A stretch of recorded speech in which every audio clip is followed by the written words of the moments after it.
Vous voilà sur un quai bondé, comme tant de matins déjà. Autour de vous, la foule se presse, les yeux rivés à leur téléphone, enfermés dans ses propres rythmes et préoccupations.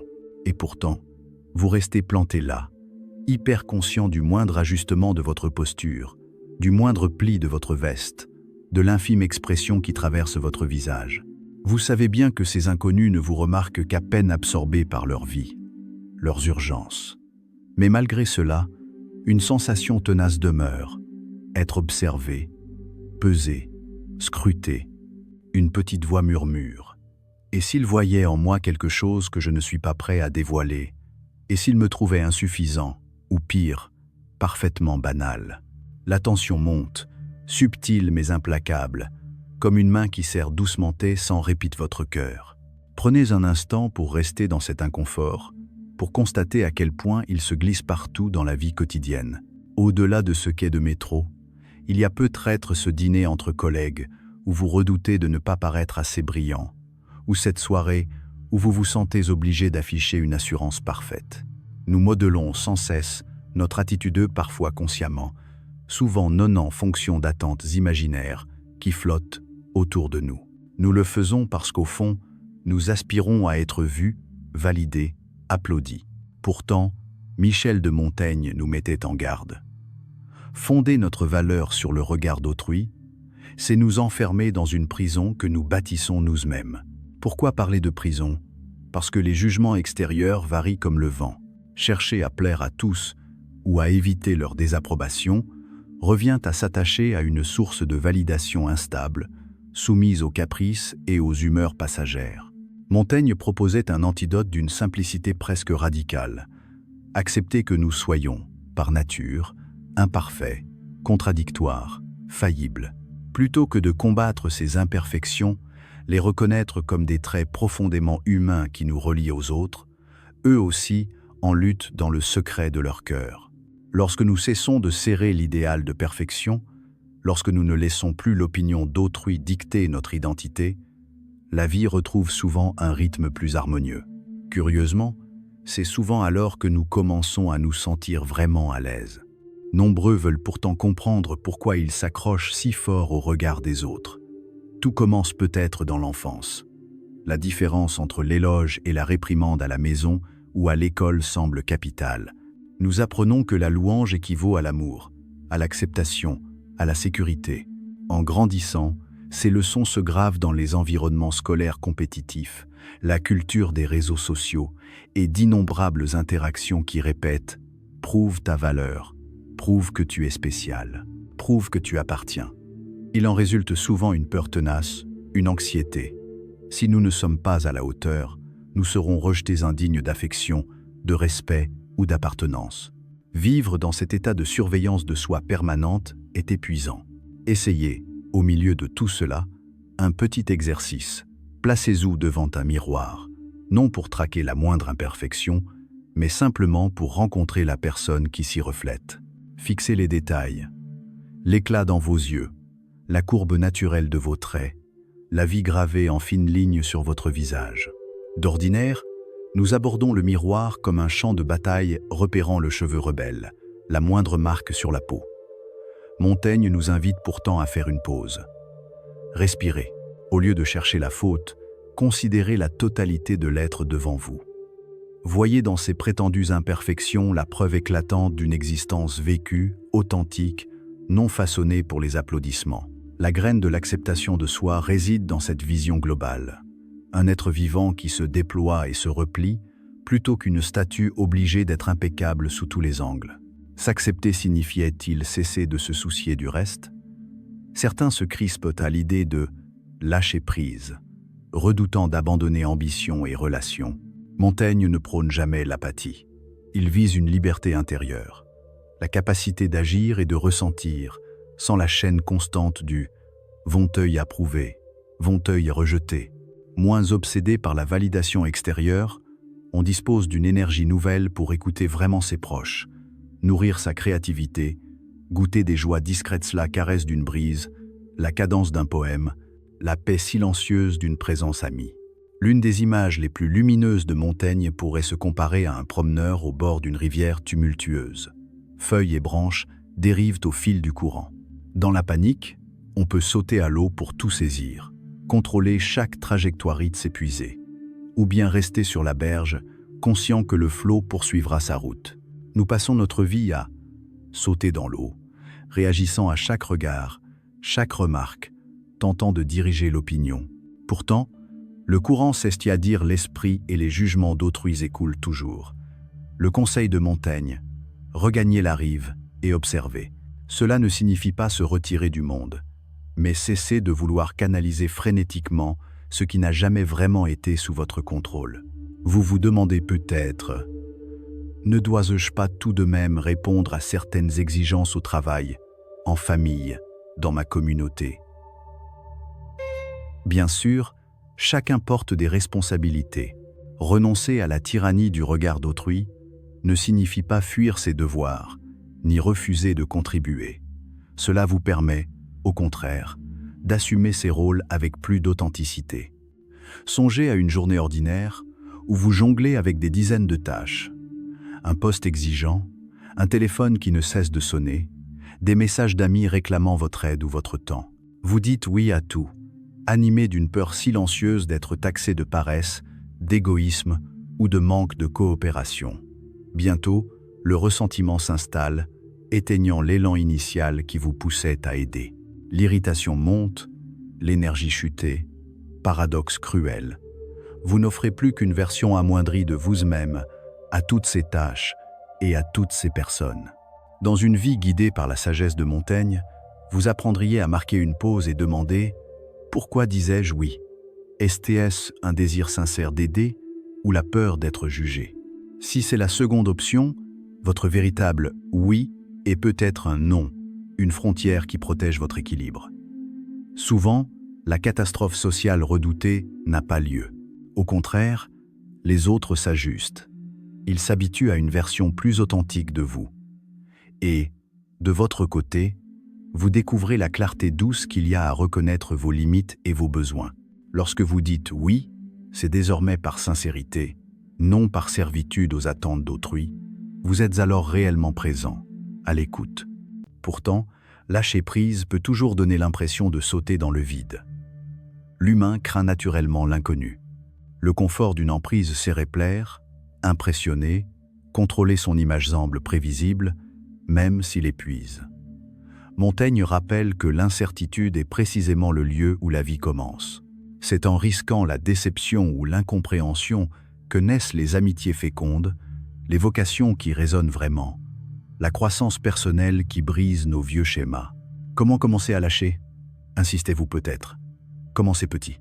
Remarquez le tourbillon de pensées qui vous dicte comment vous devriez être perçu. Êtes-vous à une soirée, l'œil rivé toutes les 2 minutes à votre téléphone pour guetter les likes?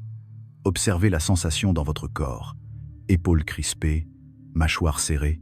Relâchez doucement la tension. Respirez. Ancrez-vous dans l'instant. Portez votre attention sur la conversation, sur la lumière chaleureuse, sur la texture du verre que vous tenez.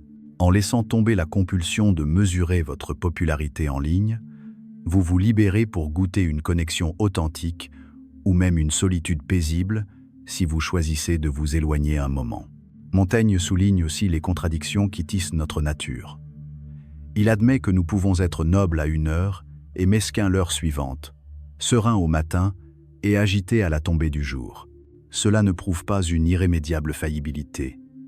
Cela rappelle au contraire notre profonde humanité. Accepter ces contrastes fait partie du renoncement au perfectionnisme. C'est dans les aveux honnêtes « oui, j'ai dérapé » ou « oui, j'ai mes insécurités » que les vraies amitiés s'épanouissent. Rien ne résonne davantage qu'une authenticité dépourvue de vernis. Un paradoxe surgit. Lorsque vous cessez de vouloir bien paraître, à tout prix, vous finissez souvent par mieux agir. Votre esprit n'est plus entravé par la peur. Vous pouvez parler, créer, résoudre, rencontrer avec spontanéité, parce que vous êtes présent et détendu. L'anxiété, cette vieille compagne qui vous murmurait de rester sur vos gardes, dessert soudain son étreinte. Cela n'abolit pas toute inquiétude, bien sûr, mais vous la voyez désormais comme une vague qui monte et redescend, non comme une identité qui submerge votre être. Lâcher prise ne signifie pas arrêter tout travail sur soi.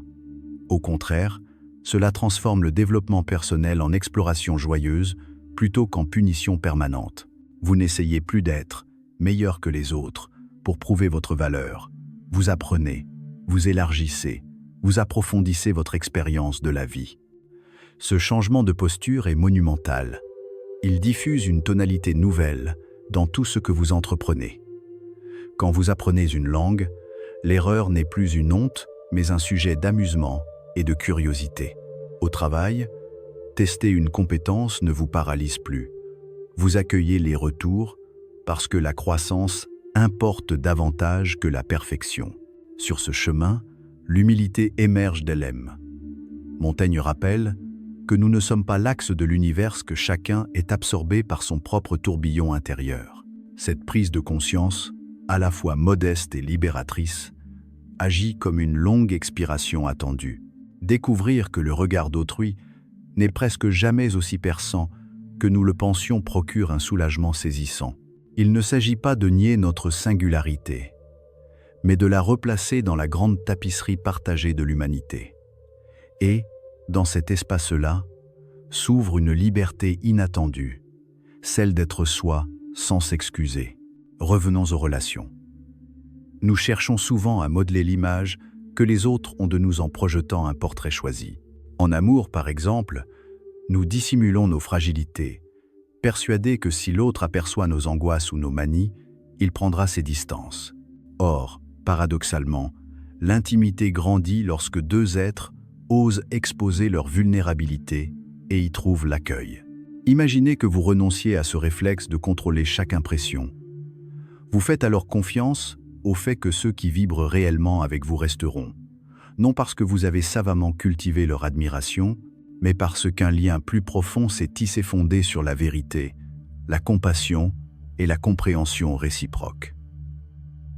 Ce n'est pas un amour au rabais, c'est un amour plus courageux, plus durable. Une autre crainte silencieuse nous guette, la peur d'être ordinaire. On nous pousse à viser l'exceptionnel, comme si la normalité était honteuse. Montaigne, lui, contemple la vie quotidienne avec révérence justement parce qu'elle est à la fois banale et précieuse. Les rythmes de chaque jour, votre tasse de thé au réveil, le bavardage facile avec un voisin, la lumière qui caresse votre bureau ne sont pas des détails insignifiants. Ce sont les fils de la tapisserie qu'est votre existence. En cessant de vouloir impressionner à coups d'exploits ou d'images léchées, nous goûtons enfin ces instants modestes qui, souvent, délimitent notre véritable contentement. Curieusement, lâcher la conscience de soi débride souvent notre créativité. La pression d'être admiré agit comme un étau sur l'étincelle créative.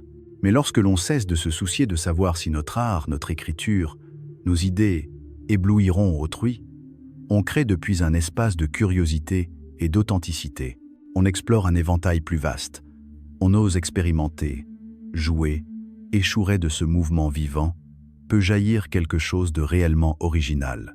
Loin d'éteindre l'élan, le lâcher-prise peut en devenir l'étincelle. Et face aux tempêtes inévitables de l'existence, lâcher prise ne signifie pas devenir un spectateur placide. Montaigne suggère plutôt d'aborder les hauts et les bas avec une équanimité plus profonde. La vie nous projette tour à tour dans le deuil, la perte, la joie ou le triomphe. Si notre identité s'arrime à l'éloge ou au blâme, nous devenons feuilles au vent exaltées quand on nous loue, brisées quand on nous critique. Mais si nous nous enracinons dans un lieu plus stable, une perception honnête de notre être, les crêtes et les creux émotionnels perdent leur pouvoir de nous dévaster ou de nous enivrer. Nous pouvons les ressentir intensément sans nous y noyer. Une question demeure. Laisser tomber la validation extérieure ne risque-t-il pas de nous plonger dans l'inertie? Si la louange n'est plus la carotte, qu'est-ce qui nous pousserait à progresser? Montaigne répondrait que la passion authentique est l'amour d'apprendre, de faire, de créer devient alors le véritable moteur. Imaginez un coureur qui s'élance pour la joie pure du mouvement, pour le rythme du souffle et le martèlement des pas sur la piste, plutôt que pour l'ovation à l'arrivée. Ce coureur atteindra paradoxalement de nouveaux sommets personnels précisément parce que la joie, et non la pression d'un public, alimente son effort. Ce changement d'état intérieur adoucit aussi notre regard sur les autres. Lorsque nous cessons de nous flageller pour chaque faille ou de confondre réussite superficielle et valeur, nous accordons naturellement la même indulgence à ceux qui nous entourent. Montaigne pensait qu'une grande part de la souffrance humaine vient de notre refus de nous accepter, nous et les autres, dans notre humanité essentielle. Accueillir sa propre imperfection rayonne. Cela invite à une bienveillance plus large, plus empathique. Deviendrons-nous jamais totalement imperméables à l'opinion? Sans doute pas. Nous restons des êtres sociaux. Mais la sagesse consiste à choisir soigneusement les voix qui comptent. Nous pouvons écouter les retours de ceux qui nous veulent du bien ou que nous estimons, sans laisser chaque remarque de passage ébranler notre estime. En somme, nous apprenons à discerner et laissons le reste glisser, telles des feuilles emportées par le courant. Beaucoup résistent à ce lâcher-prise, parce qu'il exige la confiance dans le processus même de la vie. Le faux sentiment de contrôle que nous serrons contre nous paraît rassurant. Mais il n'est qu'illusion. Vouloir micro-gérer le regard d'autrui, c'est comme tenter de retenir de l'eau dans le poing. Plus on serre, plus elle s'échappe. Ouvrez la main, sentez l'eau filer librement elle, n'a jamais été quelque chose qu'on puisse saisir pour toujours. Cela ne signifie pas la perdre, mais accepter son cours naturel. En adoptant la perspective de Montaigne, vous constaterez, jour après jour, une autre manière de répondre aux défis. Au lieu d'alimenter le conflit par vos insécurités, vous réagirez avec calme, peut-être même curiosité. Ce qui déclenchait autrefois des spirales d'anxiété devient un terrain d'exercice pour la présence. Peu à peu, vous percevrez une transformation silencieuse mais profonde. La tension qui vous tenait en alerte prêt à subir le jugement se dissout. Vous ferez face à la critique sans être démoli. Vous recevrez les louanges sans vous laisser enivrer. Votre sentiment d'identité sera arrimé à quelque chose de plus solide que l'opinion ambiante. Ce processus n'a pas de fin définitive. Lâcher prise est un geste qui se répète, une intention à renouveler au quotidien parfois d'instant en instant. Un jour, vous retombez dans vos vieux réflexes. Vous scrutez votre photo, vous comptez les compliments reçus pour un projet. Puis vous vous rappelez l'invitation de Montaigne. Respirez, acceptez, relâchez. Chaque fois que vous revenez à cette invitation, vous vous libérez un peu plus. Revenez maintenant sur ce qu'est bondé, toujours aussi bruyant. Rien n'a changé à l'extérieur, l'affluence, les annonces, les trajectoires qui se croisent. Mais à l'intérieur, quelque chose s'est adouci. Vous ne guettez plus la désapprobation. Vous n'ajustez plus votre posture par crainte du regard fugitif d'un inconnu. Le train arrivera quand il arrivera. Vous montrez, puis continuerez votre journée, allégé du commentaire silencieux que vous imaginiez jadis autour de vous. Vous réalisez alors que la paix recherchée était déjà là, tapie derrière la peur, le paraître, la performance. C'est le cadeau du lâcher-prise selon Montaigne. La vie est brève, mais d'une immense richesse, et nous engagons trop à courir après l'illusion d'impressionner. En quittant cette scène, nous récupérons l'énergie pour de vraies connexions humaines, pour la création, pour des expériences qui résonnent avec notre âme. Nous devenons plus vivants à chaque heure qui passe, plus capables d'aimer, de nous émerveiller, de savourer les petites merveilles. Il ne s'agit pas de renoncer, ni de se retirer. Il s'agit de vivre si pleinement que les jugements superficiels n'ont plus prise sur nous. Considérez ceci comme une invitation durable. Desserrez doucement votre emprise sur l'approbation extérieure, accueillez-y-vous avec bienveillance, et laissez chaque journée se dérouler sans le fardeau du perfectionnisme. Même si vous glissez, même si le doute revient, souvenez-y-vous de la douceur montaignienne. Rien ne pressé, c'est une pratique de toute une vie, une danse subtile avec votre propre cœur. Et le paradoxe, simple mais puissant, se vérifie. Dès que vous cessez d'espérer anxieusement l'acceptation, les choses que vous poursuiviez, l'épanouissement, le respect, l'amour apparaissent plus naturellement. Vous découvrez la magie discrète d'être présent à votre propre vie, telle qu'elle est, et comprenez que cette présence, cet art de ne pas forcer, abrite la vraie plénitude. Telle est la sagesse durable de Montaigne. Non pas rejeter le monde, mais vous inviter chaleureusement à reculer d'un pas et constatez que la complétude que vous cherchiez vous accompagnait depuis toujours disponible, dès que vous posez vos défenses, vos illusions, vos masques. Dans cet espace sans armure, tout s'agence souvent avec évidence, comme si cela vous avait toujours appartenu. Et, tandis que vous vous installez dans cette liberté, le tumulte des opinions extérieures perd son pouvoir. C'est là, dans ce calme retrouvé, que vous découvrez enfin qui vous étiez sous le verniset. Cela suffit amplement.